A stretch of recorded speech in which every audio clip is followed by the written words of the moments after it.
guys, so I'm here to finally get some of these videos done that I have been promising you since he was born. Life is just so crazy when you have a little one, and I just do not find time to sit down in front of a camera and talk. Do you want this? Do you want this? Okay, so I'll start with my labor and delivery story. So November 18th, I had posted my last pregnancy vlog, and that was the day before my due date.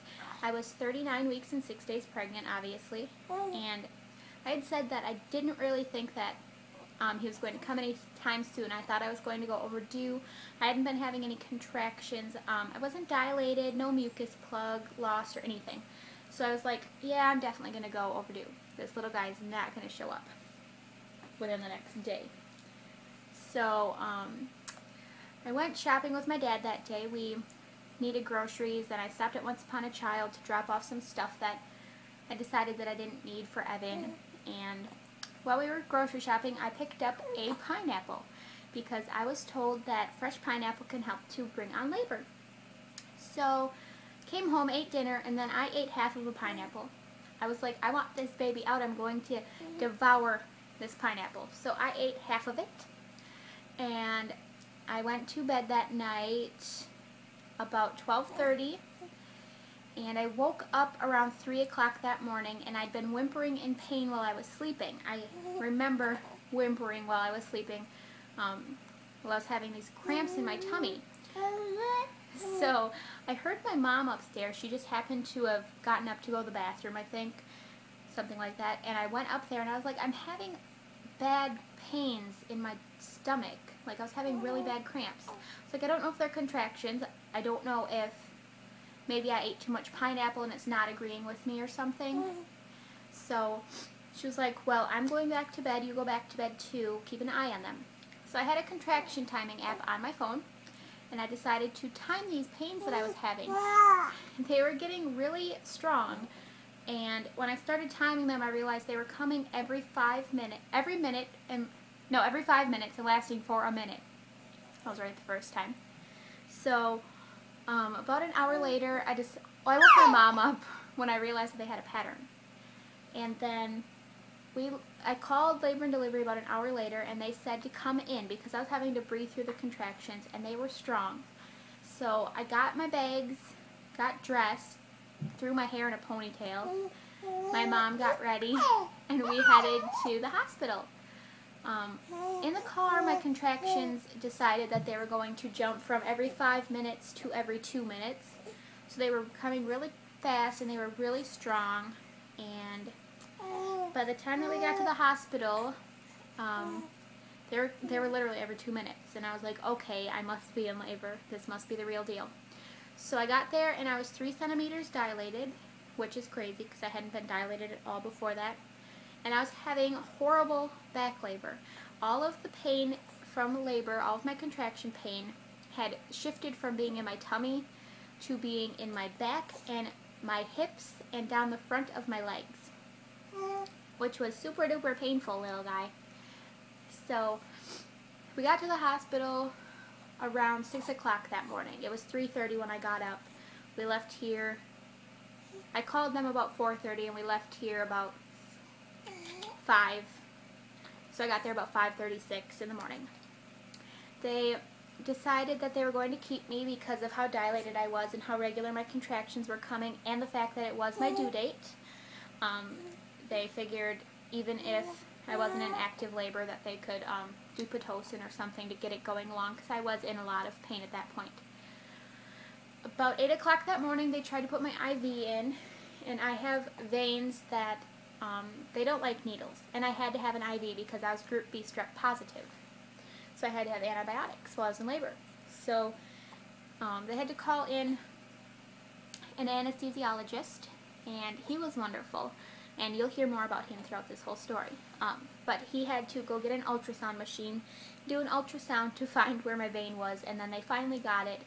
All the while I was having horrible contractions. No fun. So my favorite thing while I was in the early stages of my labor was sitting on a birthing ball.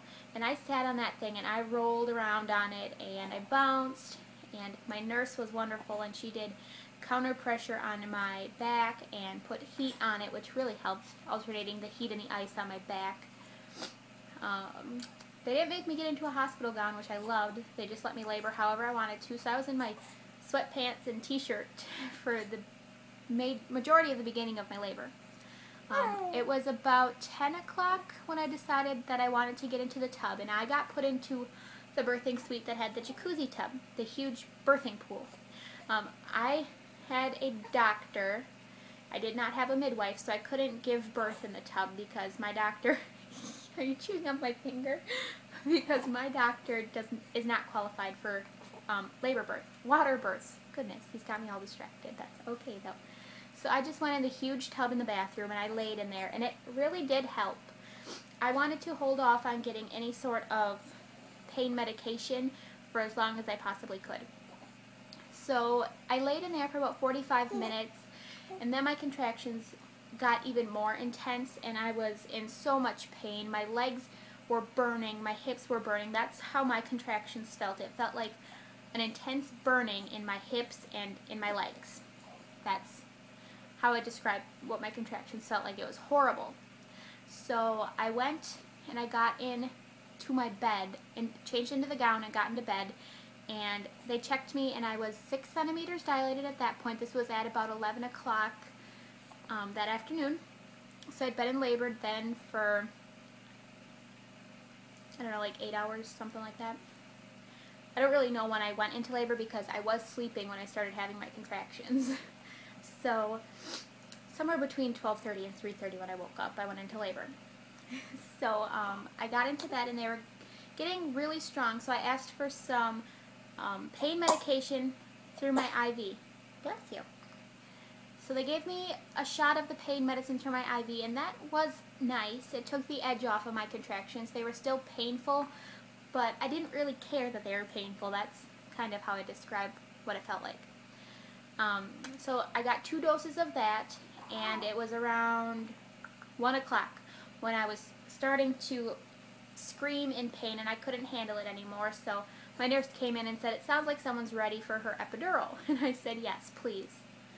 So they gave me my epidural, and that went in so smoothly. I didn't even flinch for it. I didn't feel anything except for the initial burn from the numbing medication. So I was pretty happy. And it was the best thing that I ever did.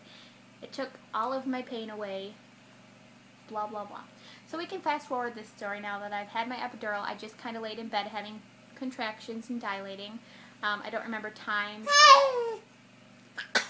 of dilation or amounts or anything. I don't have that wrote down. So we'll fast forward to about 9 o'clock that night. They checked me and I had been at 9 centimeters for several hours. And I was really shaky, like freezing to death cold. And it wasn't cold in there. Everyone was telling me, "Connie, you're crazy. It's not cold in here. It's nice in here." I was shaking. So they checked my temperature and I had a fever. And they gave me some Tylenol to try to get rid of my fever, and it didn't go down. So they started to get a little bit worried.